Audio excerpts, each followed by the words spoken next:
En mi ramo de trabajo, el análisis de riesgos, aprendemos a cuantificar el peligro. Medimos la volatilidad del mercado, la inestabilidad de una moneda, la probabilidad de un impago. Pasamos la vida construyendo modelos para predecir el colapso. Pero el mayor riesgo de todos, aquel que ningún algoritmo puede calcular, es el riesgo humano. El riesgo que se corre al entregar tu respeto a alguien que te ve solo como una columna en su hoja de cálculo personal de activos y pasivos. Durante 10 años de matrimonio, fui clasificado por mi esposa, Beatriz, como un pasivo estable, de bajo rendimiento, bajo riesgo, pero, en última instancia, un peso muerto. Una carga. Beatriz era gerente de portafolio senior en una de las firmas de inversión más prestigiosas de Río de Janeiro. Su vida era un rascacielos de ambición en la Faria Lima, construido sobre jergas agresivas, bonos anuales y la adoración del riesgo calculado. Yo, por otro lado, era un consultor de riesgos independiente. Trabajaba desde casa, en nuestro silencioso apartamento en Ipanema, y mi trabajo era lo opuesto al de ella. Ella construía fortunas apostando por el futuro, yo preservaba fortunas preparándome para lo peor. Ella era el ataque, yo, la defensa. Ella veía mi cautela no como una fortaleza, sino como una debilidad. Mi trabajo, para ella, era una maraña de gráficos aburridos, una ocupación sin el glamour y la adrenalina que tanto valoraba. La erosión fue lenta, una depreciación gradual de mi valor a sus ojos. Comenzó con suspiros de impaciencia cuando hablaba de mi trabajo. Evolucionó a bromas en cenas, donde me presentaba como mi puerto seguro, la prueba de que no todo el mundo nació para el juego. Lamentaba que yo no hiciera networking, que no cultivara el tipo de persona agresiva que admiraba. Yo, por mi parte, apoyaba su carrera de forma incondicional. Mis ingresos estables y mi gestión meticulosa de nuestras finanzas personales le dieron la libertad para asumir los grandes riesgos profesionales que la llevaron a la cima. Yo era la infraestructura invisible de su vida de éxito, pero como toda infraestructura, era dado por sentado, olvidado. Hace 3 meses, me contactaron para el mayor proyecto de mi carrera. Un contrato de consultoría anónimo, intermediado por un bufete de abogados de Sao Paulo. La tarea, realizar una auditoría de riesgo completa y totalmente secreta sobre las operaciones internas de una gran empresa financiera. El cliente, el propio CEO, sospechaba de una cultura de riesgo excesivo y posiblemente de mala conducta en uno de sus departamentos más rentables. Necesitaba una mirada externa, imparcial e invisible. Yo era conocido solo por mis iniciales, RM. El departamento que estaba auditando, la fuente de las mayores preocupaciones del CEO, era el departamento de gestión de portafolios. El departamento de Beatriz. Durante 90 días, me sumergí en los datos. En el silencio de mi estudio, con el sonido de las olas a lo lejos, desmonté las estrategias de negociación, las asignaciones de activos, las comunicaciones internas. Lo que encontré fue alarmante. Una cultura de irrespeto a las directrices, posiciones peligrosamente apalancadas y una serie de negocios que rozaban el incumplimiento de normativas. La arquitecta principal de esta estrategia de alto riesgo era la gerente senior, mi esposa. Compilé todo en un informe denso y factual, un dossier sobre la podredumbre estructural oculta bajo ganancias récord. Envié el informe final al CEO la mañana de la fiesta anual de la empresa. La fiesta fue en el Copacabana Palace, un monumento al lujo y al poder. Beatriz estaba radiante y tensa, llevando un vestido que costó más que mi primer ordenador. Estaba a la casa, sus ojos fijos en un único objetivo, el casi mítico fundador y CEO de la empresa, el señor Almeida. Rafael, esta noche es crucial para mi ascenso, me siseó mientras entrábamos en el salón dorado. Por favor, intenta parecer menos, tú. Finalmente acorraló al señor Almeida cerca del bar. Era un hombre mayor, de cabello canoso, con ojos que parecían haber visto todas las alzas y bajas del mercado. Beatriz desplegó su sonrisa más encantadora y comenzó su actuación. Después de unos minutos de charla trivial, gesticuló en mi dirección. Señor Almeida, me gustaría presentarle a mi esposo, Rafael, dijo. Me acercó, pero su toque era como el de un oficial de justicia. Me miró, luego a él, con un aire de falsa disculpa, como si compartiera un secreto divertido. Él es mi centro de gravedad. Bueno, mi adorable carga. Se rió, una risa ligera y ensayada. Alguien tiene que mantener los pies en el suelo mientras yo alcanzo las estrellas, ¿no es así? El insulto, tan público y tan cruelmente disfrazado de afecto, me dejó sin aliento. Me quedé allí, con la sonrisa congelada en el rostro, la más reciente y humillante anotación en el pasivo de nuestro balance. El señor Almeida, sin embargo, no sonrió. Su mirada pasó por encima de Beatriz y se fijó en mí. Había una curiosidad en sus ojos. Rafael, dijo lentamente, el nombre sonándole familiar. ¿Su apellido es Moraes? Sí, señor, conseguí decir. Un destello de comprensión, afilado y terrible, cruzó el rostro del CEO. Dijo, casi para sí mismo. Luego me miró, y por primera vez, vi un brillo de respeto. El informe que me envió esta mañana fue el trabajo de análisis más brillante que he visto en 40 años de carrera. El rostro de Beatriz palideció. La confusión y el miedo comenzaron a luchar por espacio en su expresión. ¿Informe? ¿De qué están hablando? El señor Almeida la ignoró.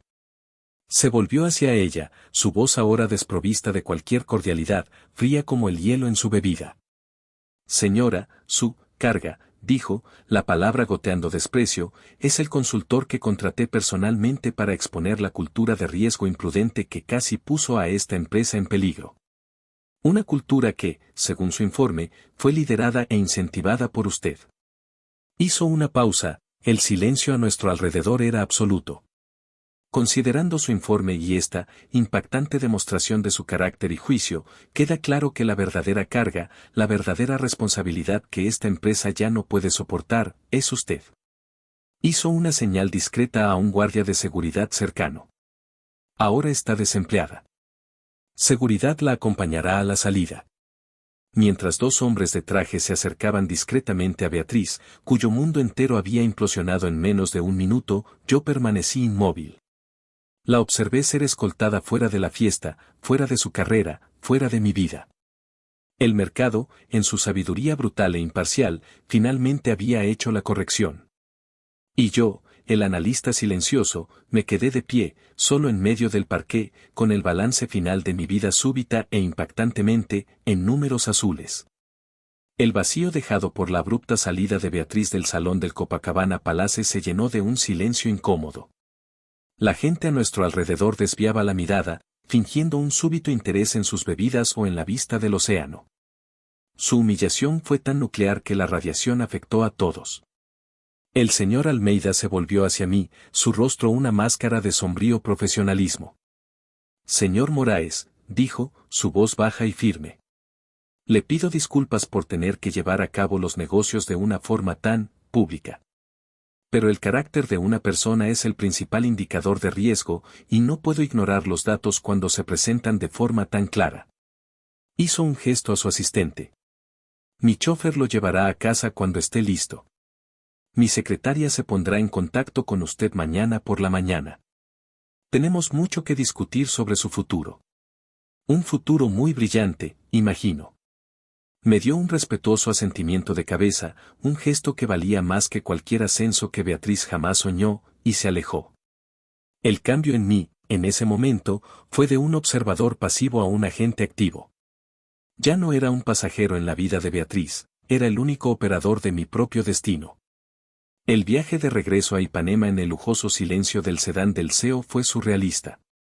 Las luces de Río pasaban por la ventana, pero yo no las veía. Mi mente analítica estaba a toda velocidad, no procesando el dolor, sino calculando los siguientes pasos. Veía mi matrimonio como un portafolio de inversiones que había sufrido un colapso catastrófico. El dolor vendría más tarde, quizás. En ese momento, era hora de controlar los daños y liquidar los activos. El sistema siempre fue inestable, construido sobre una evaluación fraudulenta de mi valor. El crash era inevitable. Solo el momento y el lugar fueron una sorpresa. Cuando llegué a nuestro apartamento, la quietud era ensordecedora. El espacio, decorado con el gusto caro e impersonal de Beatriz, parecía un showroom, no un hogar. No dudé. Mi plan era de una simplicidad brutal, eliminar el riesgo. Fui a nuestro vestidor, un espacio que era 80% de ella, tomé 3 de sus maletas de diseñador y comencé la tarea. No fue un acto de rabia. Fue un acto de auditoría. Doblé sus vestidos de seda, alineé sus zapatos de tacón alto, vacié sus cajones de joyas. Cada pieza era un recordatorio del estilo de vida que había sostenido silenciosamente. Cada artículo que ponía en la maleta era un pasivo siendo eliminado de mi balance. Estaba tranquilo, metódico y eficiente. Estaba liquidando una posición en quiebra. En medio del proceso, sonó mi teléfono. Era ella. Contesté y puse el altavoz, continuando mi trabajo. Su voz era una tormenta de furia y pánico, desde un taxi o la casa de un amigo. Rafael. ¿Qué has hecho? Me has destruido. No he hecho nada, Beatriz, respondí, mi voz nivelada mientras cerraba la cremallera de una maleta. Entregué un informe. Tú diste una actuación. Ambos fuimos juzgados por nuestros méritos. Me humillaste. Lo planeaste. Sabías que Almeida te conocía. Sabía que era mi cliente. No sabía que elegirías esa noche, frente a él, para finalmente decir en voz alta lo que piensas de mí desde hace años. Su rabia entonces se disolvió en súplicas desesperadas. Rafa, por favor. Podemos arreglar esto. Tienes que hablar con él. Dile que fue un error, que estaba bajo estrés. Necesito ese trabajo. Necesitamos el dinero. El uso de nosotros fue el último intento de atarme a nuestros pasivos conjuntos. Pero la cartera de inversiones ya estaba dividida. No hay nada que arreglar, Beatriz, dije, usando el lenguaje que ella entendería. Un activo basado en premisas fraudulentas no se arregla. Se liquida. Estoy liquidando nuestro portafolio. Es la única decisión de inversión sensata que se puede tomar. ¿Qué significa eso? ¿Dónde me voy a quedar? ¿No puedo ir a casa? Esta ya no es tu casa, dije, la finalidad en mi voz era absoluta. Ya he notificado a la seguridad del edificio para que no permitan tu entrada. Tus pertenencias, al menos lo que cupo en 3 maletas, estarán en la conserjería para que las retires mañana. Un abogado, representándome solo a mí, se pondrá en contacto contigo por la mañana para discutir los próximos pasos de la disolución. Hubo un silencio de asombro al otro lado de la línea, seguido de un sollozo de pura e impotente furia antes de que colgara. Terminé de empacar la última maleta y la puse junto a las otras cerca de la puerta de entrada. Miré alrededor del apartamento. El vestidor, ahora casi vacío de su lado, parecía vasto. Los espacios en el estante del baño, antes atestados de sus cremas y perfumes caros, estaban limpios. No me sentía feliz. No me sentía triste. Me sentía solvente. Sentí el vacío profundo y limpio de un balance finalmente puesto a cero, libre de deudas tóxicas. El mayor riesgo de mi vida había sido identificado, aislado y neutralizado. El colapso había terminado. Ahora, sobre el terreno limpio, la reconstrucción podía comenzar. La mañana siguiente a la fiesta no trajo el caos que se podría esperar. Al contrario, el apartamento en Ipanema estaba envuelto en un silencio profundo y limpio.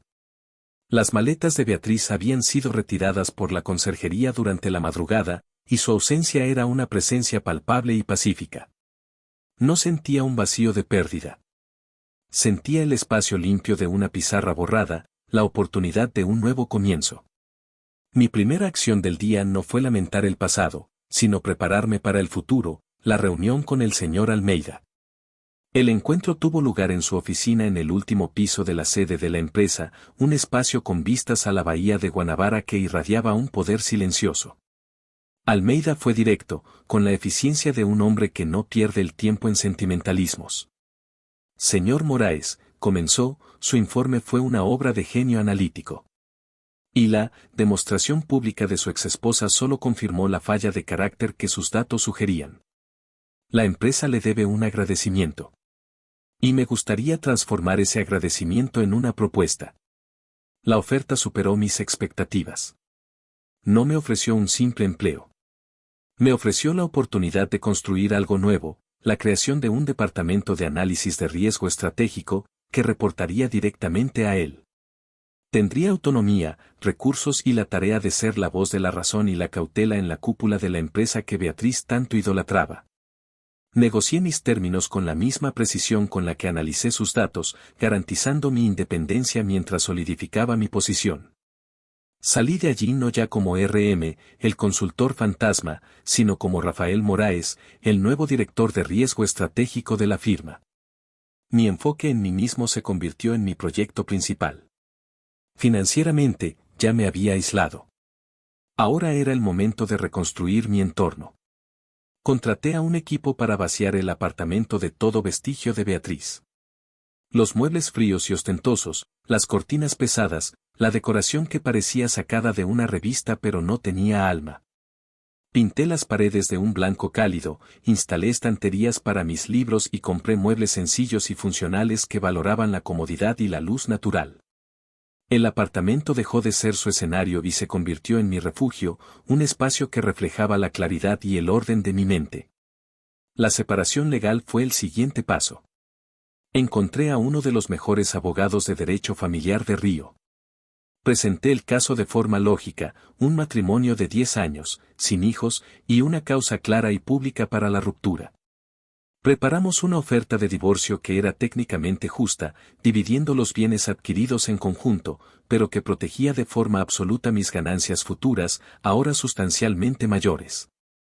La oferta era un tómalo o déjalo, una propuesta final basada en la ley, no en la emoción.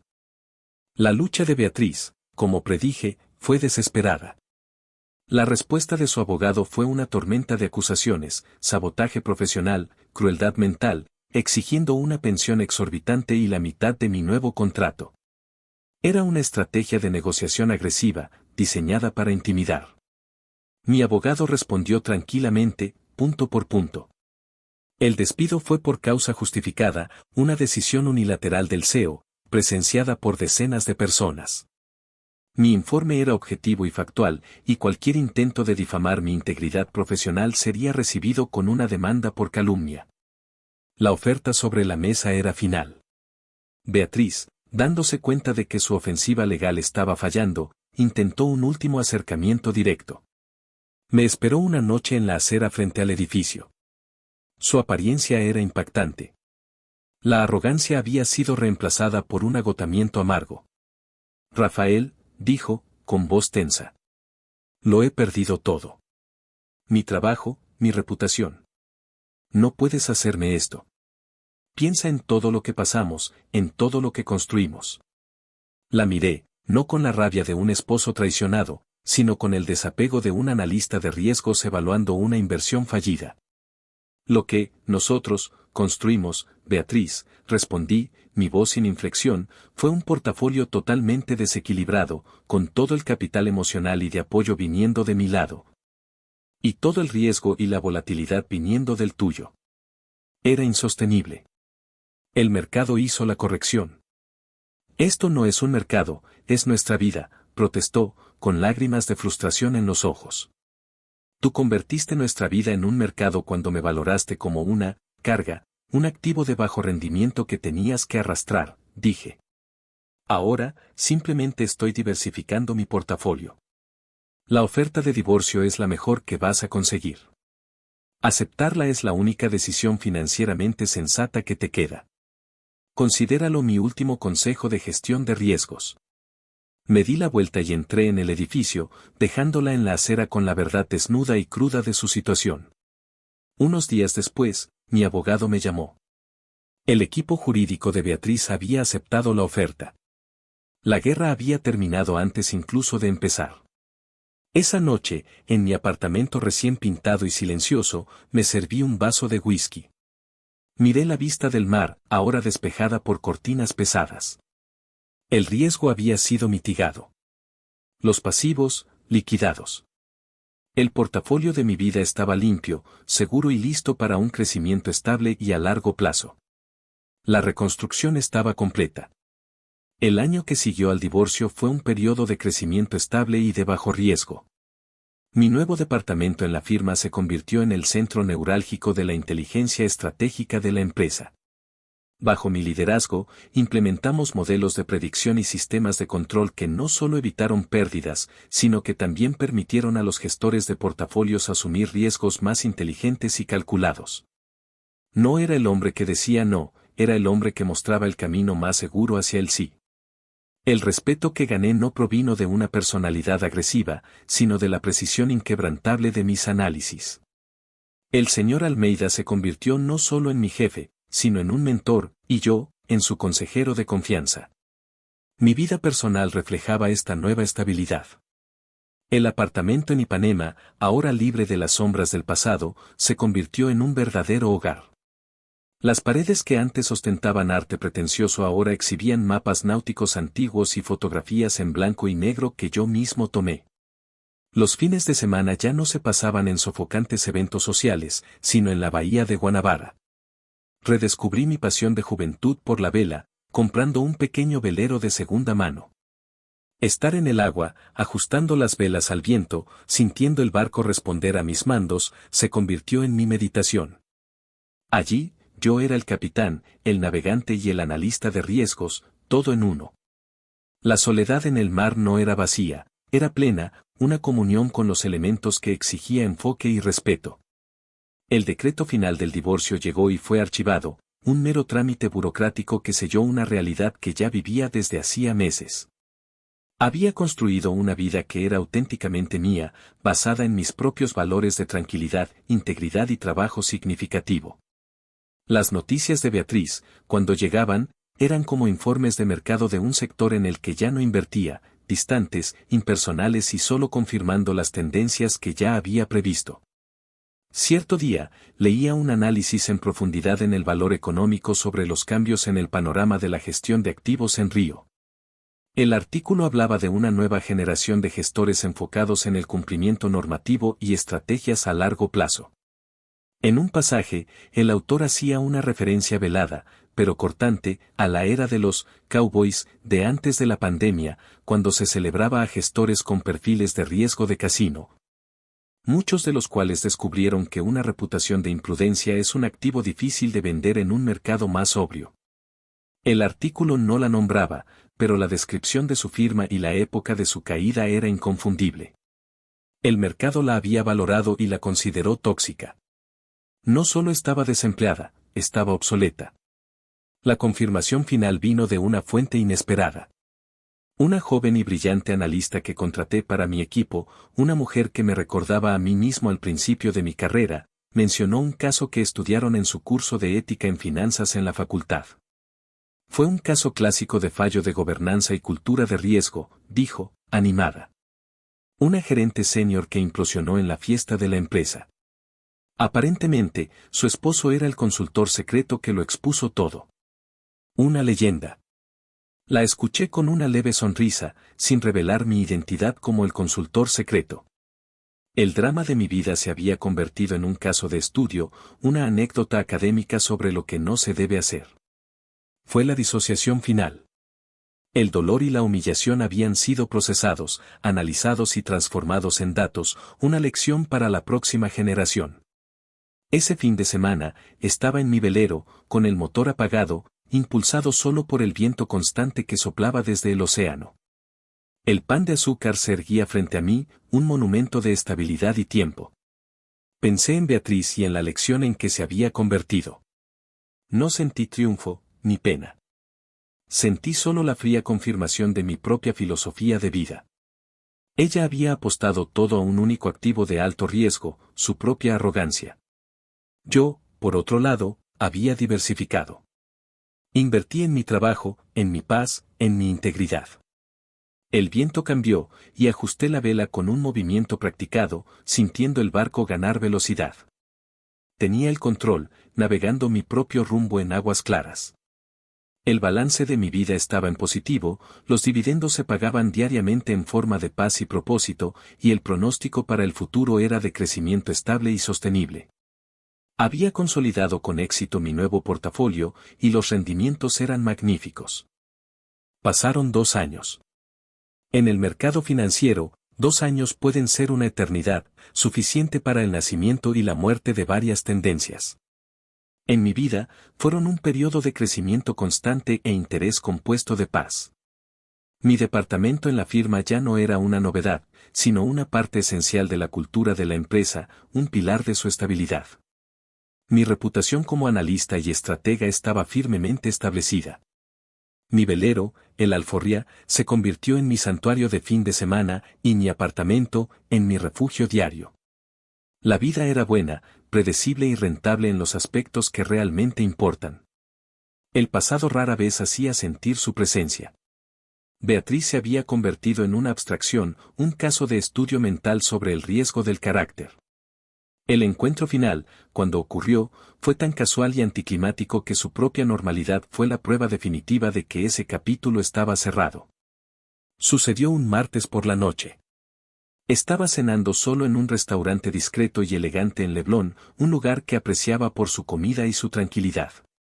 Leía un libro entre platos, completamente absorto. Una risa familiar, pero con una nueva nota de deferencia, cortó mi concentración. Levanté la vista. En una mesa al otro lado de la sala, estaba Beatriz. No era la reina de la mesa, como solía ser. Era una cortesana. Formaba parte del séquito de un hombre mayor, riéndose un poco demasiado fuerte de sus chistes, asintiendo con un poco más de fervor del necesario. Todavía llevaba ropa cara, pero la vestía de forma diferente, no con la arrogancia de quien pertenece, sino con la ansiedad de quien teme ser expulsada. El fuego en sus ojos había sido reemplazado por una vigilancia cansada. Parecía estar, trabajando. Nuestras miradas se cruzaron. Vi un destello de pánico en su rostro, seguido de una vergüenza que intentó ocultar rápidamente. No sentí nada. Ni rabia, ni pena, ni triunfo. Fue como ver la cotización de una acción de la que me deshice hace mucho tiempo, una información, nada más. Le di un mínimo asentimiento de cabeza, un reconocimiento de que compartíamos la misma especie, y volví a mi libro. Había evaluado la situación y concluido que no era necesaria ninguna acción. El momento inevitable llegó cuando me iba. Mi camino hacia la puerta pasaba cerca de su mesa. Hubiera sido imposible y deliberadamente grosero ignorarlos. Cuando me acerqué, un silencio cayó sobre su mesa. Beatriz me miró, su rostro tenso. Rafael, dijo, la palabra sonando extraña en su boca. Beatriz, respondí, mi tono civil, pero impersonal. El hombre que parecía ser su jefe miró de mí a ella, sintiendo la historia no contada. ¿Se conocen?, preguntó, más por curiosidad que por cortesía. Beatriz abrió la boca, quizás para decir mi exesposo, quizás para inventar una mentira. Pero respondí primero, ofreciendo a todos en la mesa una explicación perfectamente precisa, concisa y final.